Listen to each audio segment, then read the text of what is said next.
Primeira leitura. A leitura de hoje é tirada da carta aos Hebreus, capítulo 5, dos versículos 1 ao 10. Todo sumo sacerdote é tirado do meio dos homens e instituído em favor dos homens, nas coisas que se referem a Deus, para oferecer dons e sacrifícios pelos pecados. Sabe ter compaixão dos que estão na ignorância e no erro, porque ele mesmo está cercado de fraqueza. Por isso deve oferecer sacrifícios tanto pelos pecados do povo, quanto pelos seus próprios. Ninguém deve atribuir-se esta honra, senão o que foi chamado por Deus, como a Arão. Deste modo, também Cristo não se atribuiu a si mesmo a honra de ser sumo sacerdote, mas foi aquele que lhe disse: Tu és o meu filho, eu hoje te gerei. Como diz em outra passagem, tu és sacerdote para sempre, na ordem de Melquisedeque.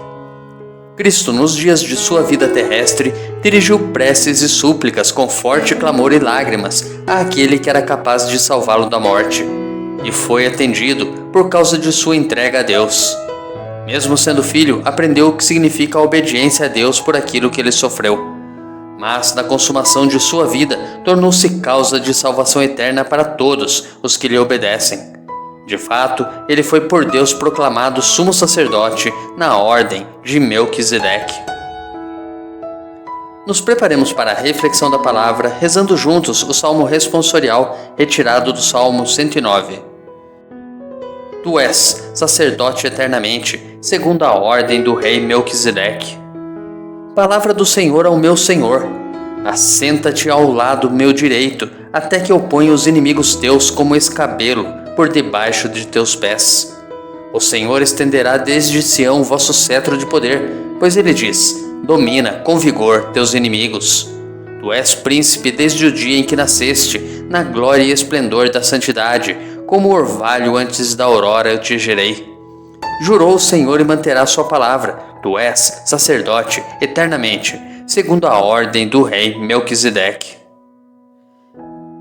Tu és sacerdote eternamente, segundo a ordem do rei Melquisedeque.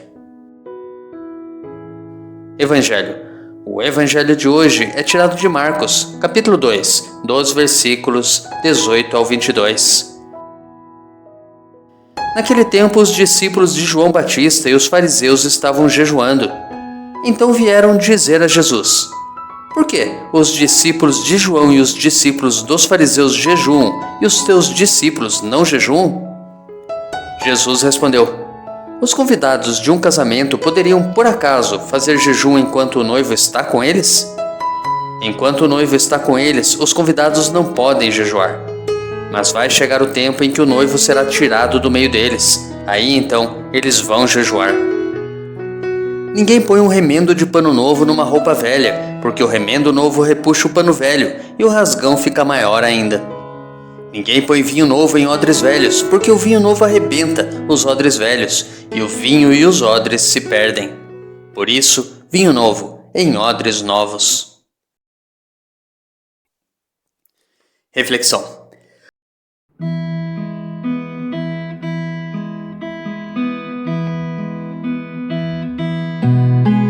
A carta aos Hebreus nos diz que Jesus foi constituído sumo sacerdote por iniciativa de Deus.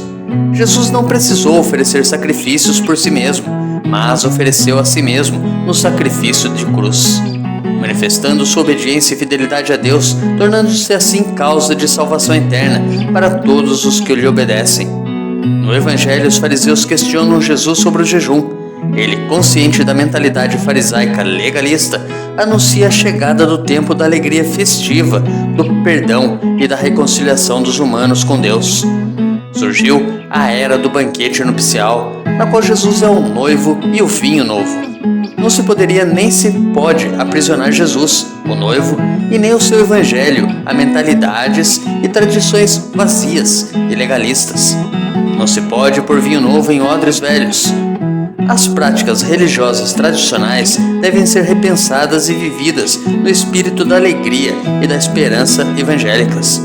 Agora, nos tempos de expectativa da nova e gloriosa vinda de Jesus, os cristãos fazem penitência e jejum que agradam a Deus. privam-se de algo material em vista da espiritualidade amorosa de quem deseja favorecer os irmãos mais pobres e necessitados. Tenha um santo e abençoado dia.